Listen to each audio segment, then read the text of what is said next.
کفار اور مشرکین یہ کہا کرتے تھے کہ ہم نے بیت اللہ میں 360 بتوں کو رکھ دیے ہیں، اور ہر بت کا ایک الگ کام ہے، ہر بت کی ایک الگ شان ہے۔ کوئی ہے تو پانی برسانے والی، تو کوئی ہے تو رزق دینے والا، کوئی ہے تو حاجت روا، کوئی ہے اولاد دینے والا۔ ہم نے رکھ دیے ہیں 300 بت، 360 بت، سال کا ایک بت۔ قرآن کریم نے اسی کو فرمایا لا تشرک بہ شیئا، کہ اللہ تبارک و تعالیٰ کی ذات میں ذرہ برابر بھی شرک اللہ تبارک و تعالیٰ کو پسند نہیں ہے۔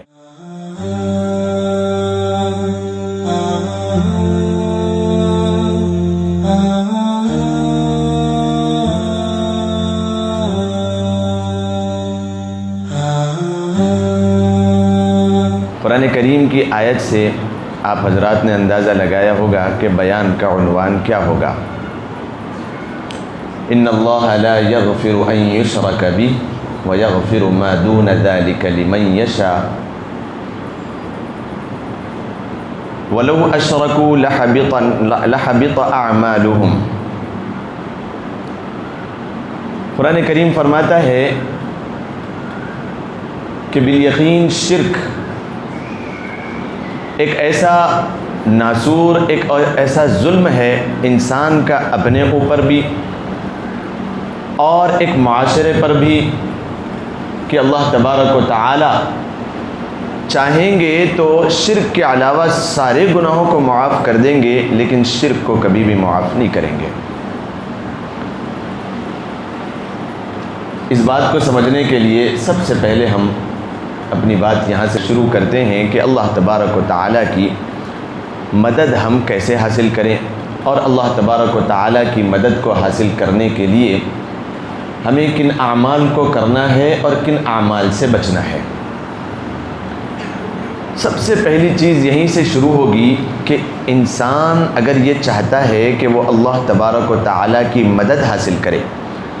اللہ تبارک و تعالیٰ سے اپنا تقرب بنائے اور قربت اختیار کرے، تو اسے چاہیے کہ وہ اللہ کے منشا کے مطابق اپنی زندگی گزارے، اور یہ دیکھے کہ اللہ تبارک و تعالیٰ کو سب سے زیادہ پسندیدہ چیز کون سی ہے، اور سب سے زیادہ مبغوض چیز اور سب سے زیادہ ناپسندیدہ چیز کون سی ہے۔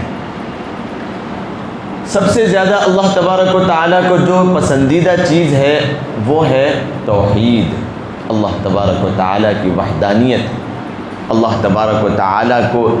ایک سمجھنا، اور اللہ تبارک و تعالیٰ کی ہی ذات سے ساری کائنات کے نظام کا چلنا، اور اس میں انسان کا ذرہ برابر بھی شریک نہ ٹھہرانا۔ لا تشرک بہ شیئا، قرآن کریم فرماتا ہے لا تشرک بہ شیئا، ذرہ برابر شیء کہا جاتا ہے، ذرہ برابر بھی اللہ کی ذات میں شریک نہ ٹھہرانا، یہ اللہ تبارک و تعالیٰ کو سب سے زیادہ پسندیدہ ہے۔ اس کی تفصیل میں اللہ کے رسول صلی اللہ علیہ وسلم کی کچھ احادیث اور قرآن کریم کی آیتوں اور واقعات کے ذریعے اس بات کو آپ کے سامنے رکھا جائے گا کہ توحید کی اہمیت کیا ہے، توحید کس شے کو کہا جاتا ہے، توحید کس چیز کو کہا جاتا ہے۔ تو چلیے اللہ کے رسول صلی اللہ علیہ وسلم کے زمانے میں کہ حضرت بلال رضی اللہ تعالیٰ عنہ توحید کو سمجھنے کے لیے آپ کی زندگی پر سے طائرانہ نظر انسان کی زندگی میں توحید کے لیے کافی ہے کہ حضرت بلال رضی اللہ تعالیٰ عنہ کو اتنی تکلیفیں پہنچائی جا رہی ہے، اتنی اذیتیں دی جا رہی ہے، اور ایسی تکلیفیں کہ اس کا کروڑواں حصہ بھی آج کے مسلمان کے قریب بھی لایا جائے، بس دور ہی سے بتا دیا جائے کہ یہ تکلیف ہے، تو انسان اپنے ایمان سے پھر جائے۔ اس کا کروڑواں حصہ بھی 1400 سال پہلے آنے والی یہ ہستی حضرت بلال رضی اللہ تعالی عنہ،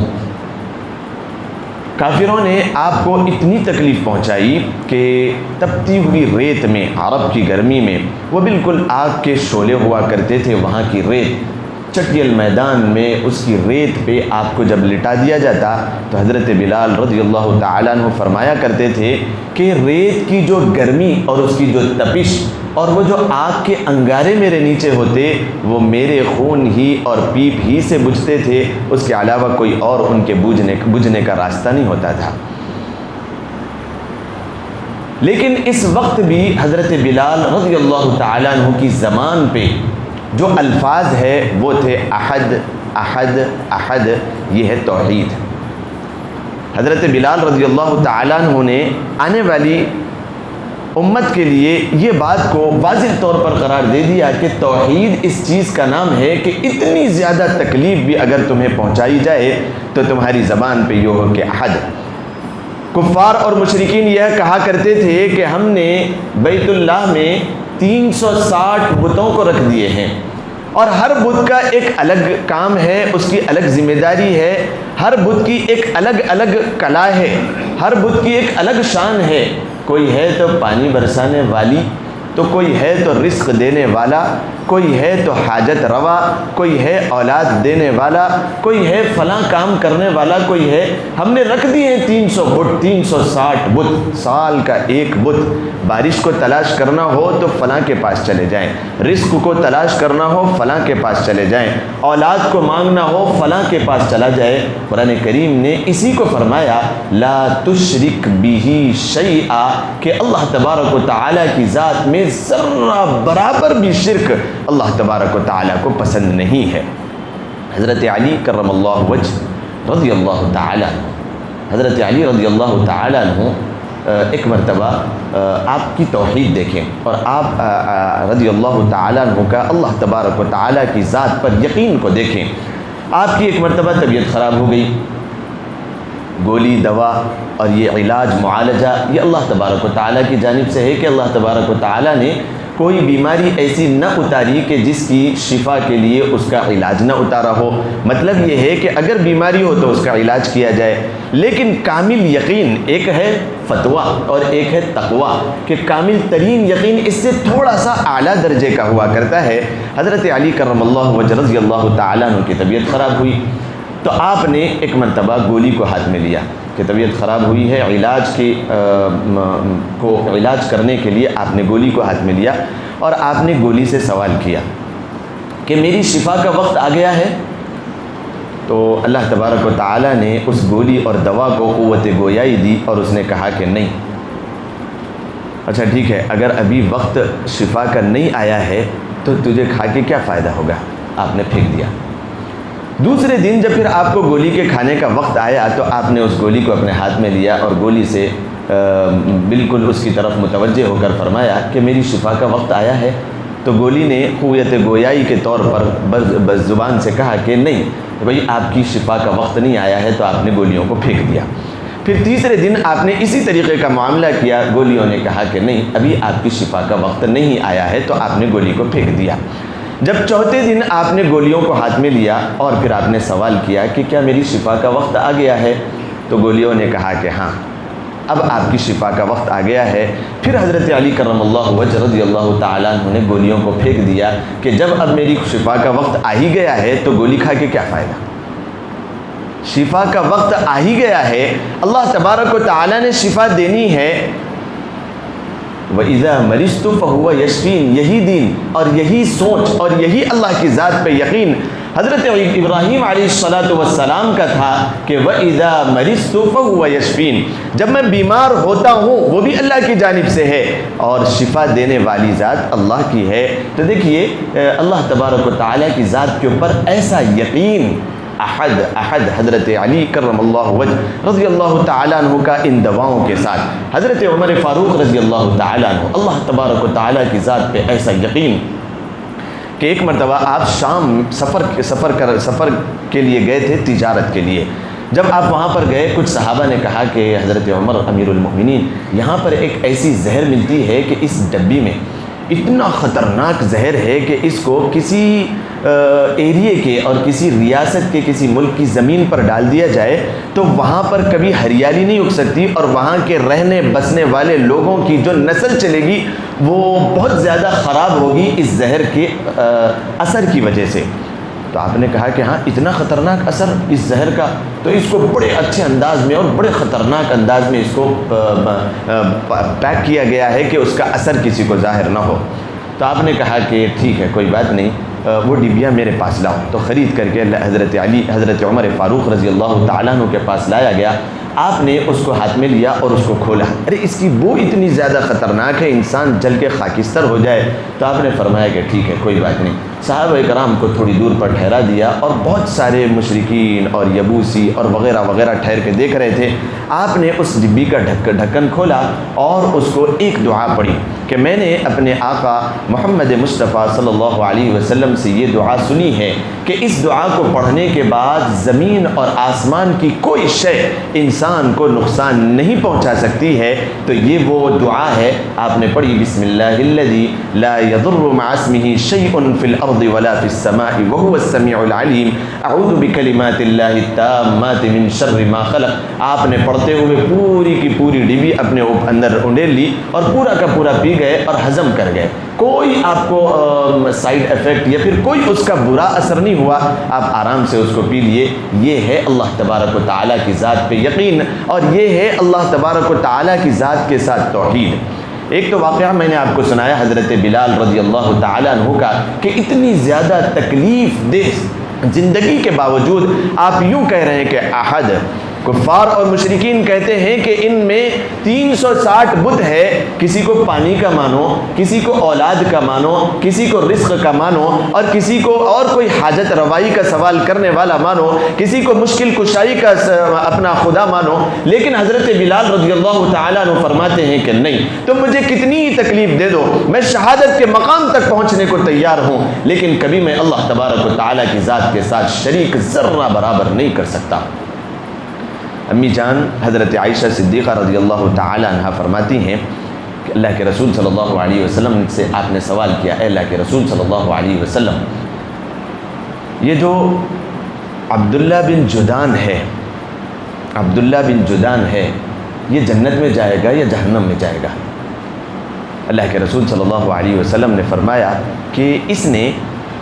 شرک پر اپنی زندگی کو گزارا اور کبھی اللہ تبارک و تعالیٰ سے توحید کا سوال نہیں کیا، لہذا یہ جہنم کا ایندھن بنے گا، یہ جنت کا ایندھن نہیں بنے گا، یہ جنت میں کبھی نہیں جائے گا۔ امی جان حضرت عائشہ صدیقہ رضی اللہ تعالیٰ عنہ کے اس شخص کے متعلق سوال کرنے کا منشا کیا تھا؟ یہ ایسا شخص ہے کہ مکۃ المکرمہ میں سب سے زیادہ سخی، ابھی اسلام کا اتنا زیادہ بول بالا نہیں ہوا تھا، اللہ کے رسول صلی اللہ علیہ وسلم نے ابھی حضرت عمر فاروق رضی اللہ تعالیٰ عنہ تک بھی نہ پہنچے تھے کہ 40 مرد حضرات بھی ابھی ایمان کی دہلیز میں نہیں پہنچے تھے۔ یہ وہ وقت ہے سب سے زیادہ سخاوت کرنے والا انسان کہ اس زمانے میں ہو یا اس سے پہلے زندگی کے کسی بھی زمانے میں ہو، انسان کی زندگی میں سب سے مشکل ترین وقت وہ ہے، سب سے مشکل ترین کام وہ ہے جب کہ انسان اپنے جیب سے کچھ پیسے نکال کر اللہ کی راہ میں خرچ کرے۔ اس لیے قرآن کریم فرماتا ہے لن تنالوا البر حتى تنفقوا مما تحبون، کہ تم نیکی کی حقیقت تک اس وقت تک نہیں پہنچ سکتے جب تک کہ تم مما تحبون، جو اللہ تبارک و تعالی نے دیا ہے اس کو تم اللہ کی راہ میں خرچ کرو، جو سب سے زیادہ پسندیدہ ہے۔ اور اپنے دلوں میں جھانک کر دیکھ لیں، اس زمانے میں سب سے زیادہ پسندیدہ چیز یا پھر اس سے پہلے زمانوں میں سب سے زیادہ پسندیدہ چیز اگر کوئی تھی اور کوئی ہے تو وہ پیسہ ہے، انسان خرچ نہیں کرتا۔ یہ عبداللہ بن جدان جو تھا وہ سب سے زیادہ اللہ کی راہ میں خرچ کرنے والا سخی، اور ایسا سخی تھا، مسلم شریف میں اس کی روایت موجود ہے، اللہ کے رسول صلی اللہ علیہ وسلم فرماتے ہیں کہ میں ظہر کی نماز پڑھنے کے بعد جس دیگ کے پاس جا کے بیٹھتا تھا اور اس کے سائے میں آرام کرتا تھا، کچھ اور لوگ بھی اس کے سائے میں آرام کیا کرتے تھے، وہ عبداللہ بن جدان کا دیگ تھا جس میں وہ روزانہ کھانا بنا کر غریبوں میں تقسیم کیا کرتا تھا۔ اتنا بڑا دیگ کہ اس کے سائے میں لیٹنا بیٹھنا آرام سے ہو سکے، یہ اتنا بڑا دیگ روزانہ اللہ کی راہ میں خرچ کیا کرتا تھا۔ ننگوں کو کپڑے پہنانا، بھوکوں کو کھانا کھلانا اور کسی کی مدد کرنا، یہ اس کا جزو لا ينفق بنا ہوا تھا۔ لیکن حضرت عائشہ صدیقہ رضی اللہ تعالیٰ عنہا کے سوال پر آپ علیہ الصلوۃ والسلام نے فرمایا کہ یہ جنت میں نہیں جائے گا، یہ جہنم میں جائے گا۔ اس کی ایک وجہ کہ یہ توحید پرست نہیں تھا بلکہ یہ مشرک تھا، یہ اللہ تبارک و تعالیٰ کو بھی مانتا تھا۔ مشرکین مکہ اللہ کو مانتے تھے لیکن اللہ تبارک و تعالیٰ کی نہیں مانتے تھے۔ ایک واقعہ بڑا پیارا یاد آ گیا، بڑا اچھا یاد آ گیا۔ ہندوستان جب آزاد ہوا، ہندوستان جب آزاد ہوا، ابھی ریپبلک ڈے نہیں منایا گیا، یعنی 48 47 میں اگر آزاد ہوا ہے تو 45 میں آزاد ہوا ہے تو 50 اور اس کے بعد 15 اگست کو اگر آزاد ہوا ہے تو جو 26 جنوری منایا جاتا ہے، اس کی تاریخ میں لکھا ہوا ہے کہ کم سے کم 15 سال کے بعد پھر جمہوریہ منایا گیا، یوم جمہوریہ۔ ابھی جمہوریت قائم نہیں ہوئی تھی، بلکہ جنرلی طور پہ ایک گورنر ہوا کرتا تھا۔ تو اس زمانے کا سب سے پہلا گورنر ہندوستان کا جو تھا راج گوپال چاری، راج گوپال چاری سب سے بڑا آزاد گورنر تھا۔ تو جنرل گورنر اس کو کہا جاتا تھا، ابھی کوئی جمہوریت قائم نہیں ہوئی تھی۔ تو اس وقت اس نے فوڈ منسٹر ایک آدمی کو بنایا، فوڈ منسٹر بنایا اس نے، جس کا نام تھا وزیر خدوان، احمد وزیر خدوان، جو فوڈ منسٹر بنایا گیا تھا۔ تو یہ بالکل آپس میں بہت اچھی طریقے سے اور میل ملاپ کے ساتھ رہا کرتے تھے، مانوسیت بہت تھی، مسلمان بھی اور کافر بھی بہت ایک ساتھ رہا کرتے تھے۔ تو اس نے بالکل ملنساری کے ساتھ راج گوپال چاری نے وزیر احمد خدوان سے کہا کہ تم لوگ مجھے کافر کہتے ہو اور تم لوگ مجھے مشرک کہتے ہو، حالانکہ میں مشرک اور کافر نہیں ہوں، میں بھی مسلمان ہوں۔ تو اس نے کہا کہ تم مسلمان کیسے ہو گئے؟ تو راج گوپال چاری نے کہا کہ دیکھو تمہارا خدا ہے۔ تو وزیر نے کہا کہ ہاں ہمارا خدا ہے، میں خدا کو مانتا ہوں۔ اچھا، میں اللہ کو مانتا ہوں، تو ٹھیک ہے، کوئی بات نہیں۔ تمہارے ایک رسول ہے محمد مصطفیٰ صلی اللہ علیہ وسلم، ہاں میں اس کو مانتا ہوں، محمد مصطفیٰ صلی اللہ علیہ وسلم کو مانتا ہوں کہ وہ اللہ کے بندے اور اس کے رسول ہیں۔ تو جب میں نے اللہ کو مان لیا اور جب میں نے رسول کو مان لیا تو میں مسلمان ہو گیا۔ بڑا مدعا تھا، بڑا مدعا تھا، بھئی ایسے ماننے والے تو بہت سارے ہیں، ایسے ماننے والے تو بہت سارے ہیں۔ اس شخص کے متعلق کوئی فیصلہ کیا جائے، یہ گورنر ہے ہندوستان کا پہلا گورنر، اس کے متعلق کوئی فیصلہ کیا جائے۔ تو آپ نے یعنی وزیر احمد خدائی نے ایک فیصلہ کیا کہ میں اس کو اس زمانے کے ایک بہت بڑے ایک جو ہے نا موحد تھے اور بہت بڑے خدا پرست انسان تھے، ایک اللہ کے ولی، جو اس وقت وائس چانسلر بھی تھے دارالعلوم دیوبند کے، ان کا نام مولانا منظور احمد نعمانی۔ منظور احمد نعمانی رحمۃ اللہ علیہ رحمتاً واسعہ کے پاس لے جایا جائے اور ان کا فیصلہ کیا جائے کہ یہ مسلمان ہے، اپنے آپ کو کہتے ہیں، تو یہ مسلمان ہے یا پھر نہیں ہے۔ تو حضرت منظور احمد نعمانی جو کہ اس وقت کے بڑے مناظر بھی تھے، ایسے زبردست مناظر تھے، ان کا واقعہ سنا کہ اس واقعے کی میں تکمیل کروں، ایسے زبردست آپ مناظر تھے کہ آپ کے سامنے کوئی ٹکتا ہی نہیں تھا، اہل حق کے ایسے زبردست مناظر۔ ایک مرتبہ کانپور کے بہت بڑے علاقے میں، بہت بڑے میدان میں ایک مناظرہ ہونا طے ہوا کہ اہل باطل جتنے ہیں سارے کے سارے اپنے اپنے دلائل کے ساتھ میدان میں آ جائیں، یہاں سے مناظرہ ہوگا اہل حق کا۔ تو انہوں نے کیا کیا، ایک بہت زبردست مواد کو جمع کیا، منظور احمد نعمانی رحمۃ اللہ علیہ نے بہت سارے مواد کو جمع کیا اور دلائل کی ایک بڑی فہرست کو جمع کیا اور ایک بہت سارا مواد جمع کر کے پیپروں کی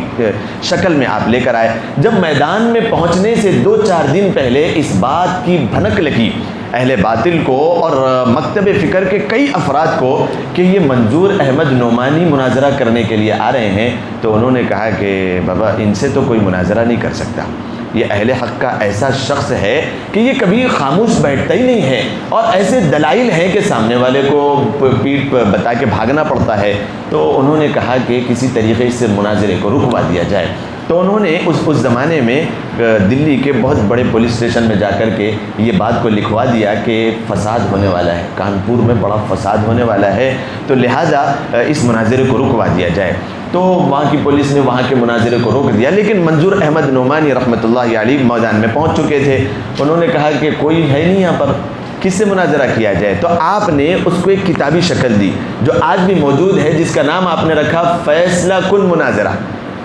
جتنے باطل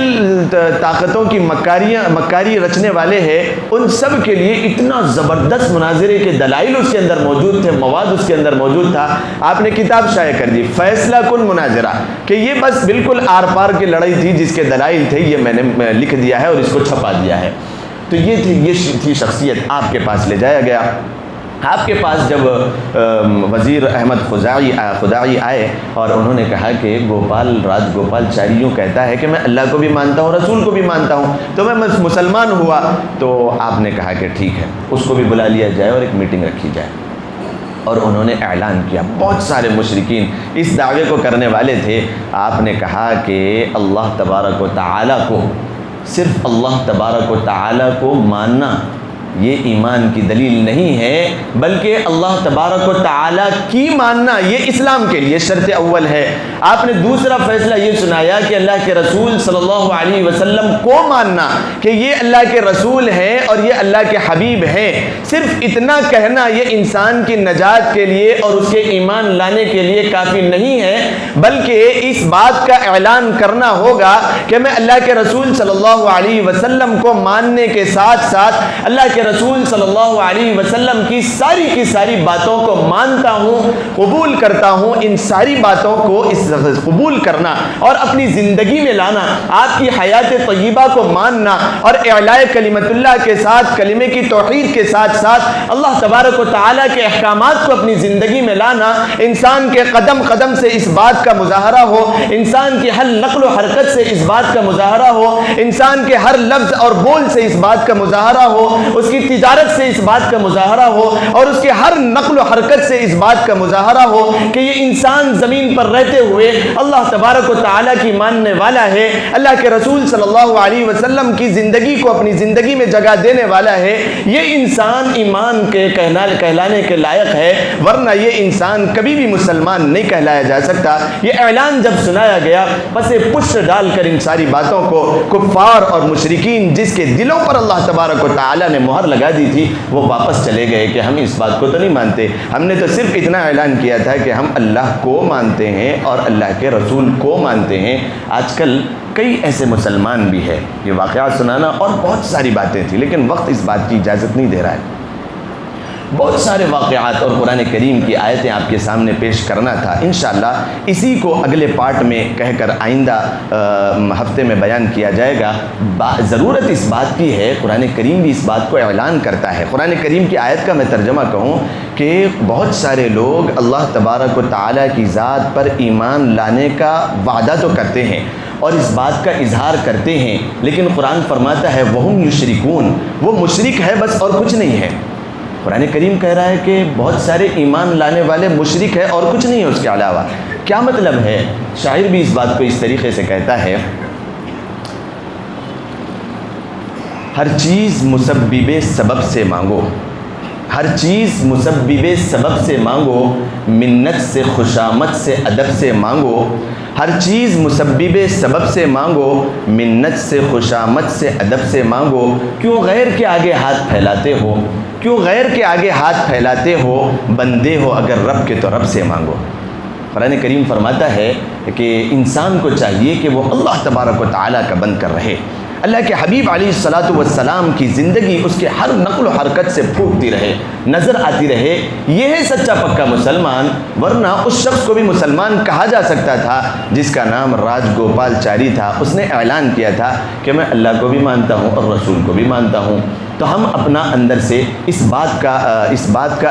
کو انالائز کریں، ہم اپنا امتحان لیں کہ ہم صرف ایسے تو نہیں ہیں کہ ہم صرف اللہ کو مان رہے ہیں، اللہ کی نہیں مان رہے ہیں. ہم صرف اللہ کے رسول کو مان رہے ہیں، اللہ کے رسول کی نہیں مان رہے ہیں. قرآن کریم اعلان کر رہا ہے ایسے مومنوں کی ضرورت نہیں ہے، ایسے مسلمانوں کی ضرورت نہیں ہے. بہت سارے ایسے کلمے کا اظہار کرنے والے، قرآن کی آیت کا ترجمہ وَهُمْ يُشْرِكُونَ بِاللَّهِ،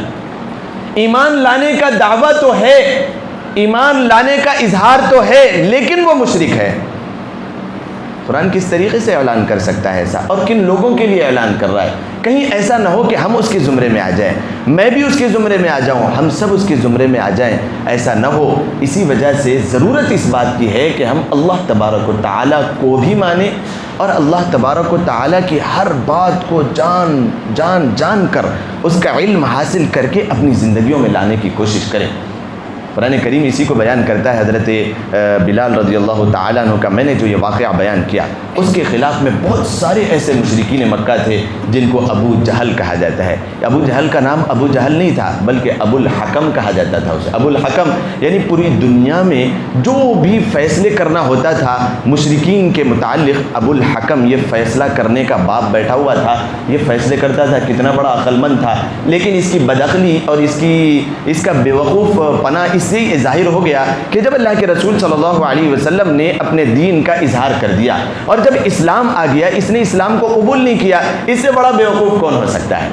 اس نے اسلام کو قبول نہیں کیا، اس سے بڑا بیوقوف کون ہو سکتا ہے؟ اسی وجہ سے اللہ کے رسول صلی اللہ علیہ وسلم نے اس کا لقب رکھ دیا ابو جہل۔ ابو الحکم نہیں، یہ فیصلہ کرنے والا، یہ وزیر اور یہ قاضی نہیں، بلکہ یہ ابو جہل ہے۔ ابو لہب اللہ کے رسول علیہ الصلوۃ والسلام کے خاندان سے، اور اتنا بڑا خاندان، ایسا زبردست قبیلہ، اللہ کے رسول نے فرمایا کہ میرے خاندان میں حضرت آدم سے لے کر یہاں تک پوری کی پوری جو ہے نا میرے نسب میں کسی نے کوئی زنا نہیں کیا، نہ مردوں میں نہ عورتوں میں۔ اتنا عالی النسب ہونے کے باوجود ابو لہب یہ اس کا نام نہیں تھا، اس کے پاس پیسہ بھی تھا، مال بھی تھا، دولت بھی تھی، اور اتنا کھا پی کر ایسا خوبصورت تھا، ایسا سفید تھا کہ وہ جب کبھی ہنستا تھا تو اس کی ہنسی کی وجہ سے اس کے کلوں پہ ایک آگ جیسی جو ہے نا بھڑک اٹھتی تھی، اور اتنا خوش نما نظر آتا تھا، بہت خوبصورت تھا، کھا پی کر بالکل جو ہے نا خوبصورت تھا وہ۔ ابو لہب کے انگار کے شعلے اس کے کلوں سے نکلتے تھے، ایسا خوبصورت تھا۔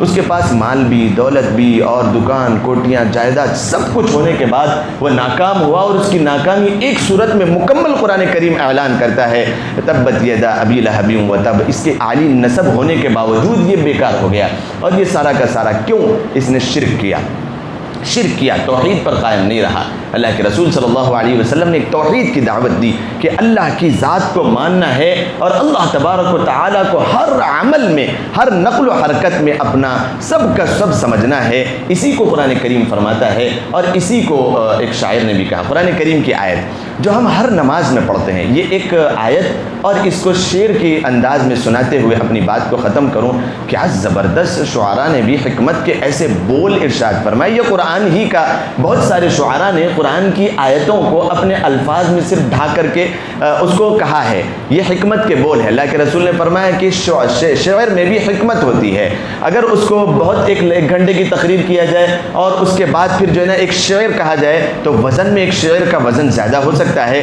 چونکہ انہوں نے بہت ساری باتوں کو اینالائز کر کے ایک ایک بول میں اس کو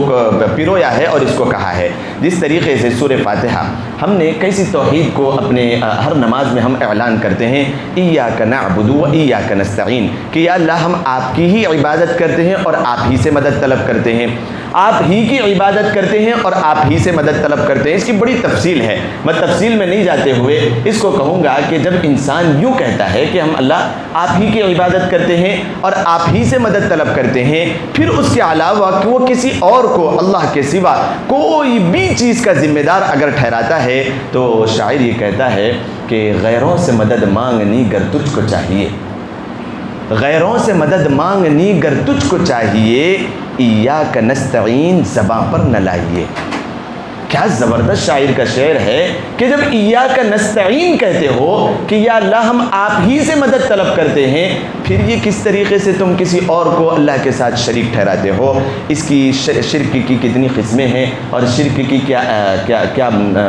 جو ہے نا نحوست ہے، اور توحید کی کتنی قسمیں ہیں، توحید کی کیا اہمیت ہے۔ توحید کو اللہ کے رسول علیہ الصلوۃ والسلام کے زمانے سے اور کچھ واقعات سے انشاءاللہ آئندہ ہفتے میں اس کو بیان کیا جائے گا۔ اللہ تبارک و تعالی ہم سب کو موحد بنائے، اللہ کی ذات پر یقین رکھنے اور اللہ تبارک و تعالی ہی سے مدد طلب کرنے کی توفیق مرحمت فرمائے۔ اللہ تبارک و تعالی ہم سب کو سچے پکے انداز میں صحیح مسلمان بلکہ مومن بنائے۔ اللہ تبارک و تعالی ہم سب کو کہیں سنی باتوں پر عمل کرنے کی توفیق مرحمت فرمائے۔